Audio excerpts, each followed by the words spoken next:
बात होगी, धोनी रिटायर नहीं होगा, अगले साल फिर आएगा, कोहली अगले साल फिर आएगा। मतलब एक बार फिर एक्सपेक्टेशंस हाई लेके आएगी ये टीम कि अगले साल कैसे सीएसके ये कप जीतेगी। क्या लम्हे हैं ये सीएसके के लिए।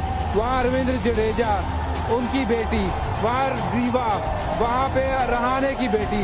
ये जो आपको प्यार मिलता है, ये जो आपको स्नेह मिलता है, ये कहीं और नहीं। ये बहुत बड़ी शाम है पूरे परिवार के लिए, चेन्नई सुपर किंग के फैंस के लिए। This is unbelievable. ताला वापस आएंगे, ताला वापस आएंगे। ताला will come back, he will try his best. दोनों फाइनलिस्ट ने एक कभी ना भूलने वाला शो प्रस्तुत किया और उसके बाद ये मैदान, ये ऑर्गेनाइजर्स ने ये फाइनल सेरेमनी के लिए बहुत खूबसूरत पल दिए।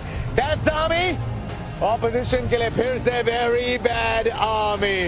Mohammad Kaif, what a tournament, what moment. युवाओं के हाथ में ट्रॉफी, बच्चों के हाथ में ट्रॉफी कि भाई तुम लोग एंजॉय करो। ये किंग मेकर हैं, ये किंग छोड़ो, किंग मेकर है, ये बनाते हैं बादशाह। इनकी बादशाह चलती है। दिया जीते ट्रॉफी, युवाओं के हाथ में थमा दिया। ये अजय मंडल है।